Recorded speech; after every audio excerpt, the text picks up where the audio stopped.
The V1, and last I left off, I did the magnet method, and Elliot Brown from Fedoratron.com was correct. It does need 2 magnets to hold the V1 bomb on there. And for the record, now let's discuss this here. I actually put, they really should be recessed all the way in, but I already had it all assembled and everything. It'd just be more of more work to actually tear it apart and put the magnets flush and everything.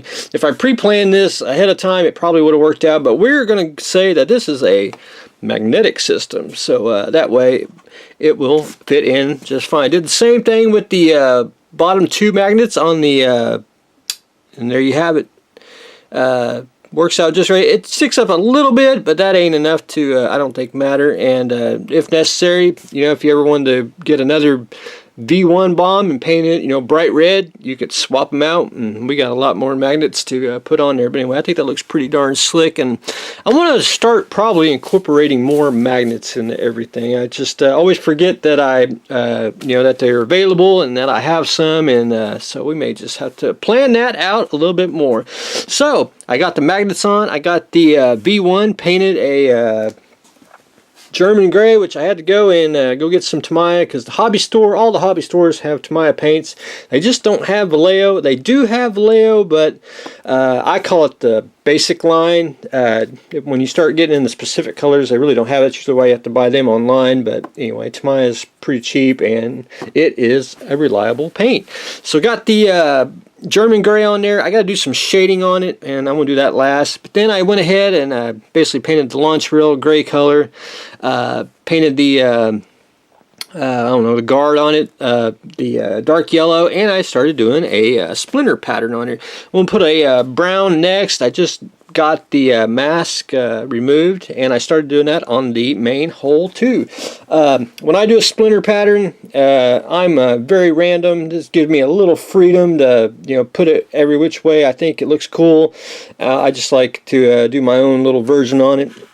I don't like to copy camo patterns, because you'd spend all your time on basically one model trying to get the exact pattern right.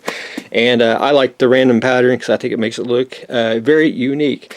So I got took some German green here, which is field gray, and did the green patches. And then once it is dry, and I'm going to rip the tape off, I'm going to go back in and I'm going to do a couple of red-brown splinter patterns just to break up the monotony, and then we'll do some shading and blend it all together. So that's where I am on the V1 tank.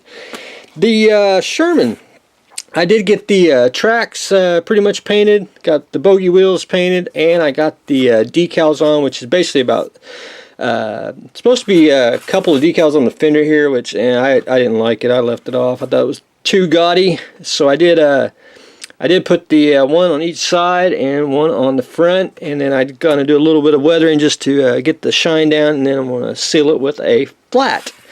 And that's almost done, but I got to do a little bit of dry brushing on the guns and a little bit on the hull itself. So we're almost done with that, and hopefully we can be done with the V1 this week too. The BMW UFO, so I've done... I went ahead and put the decals on. I actually just shot a little bit of clear.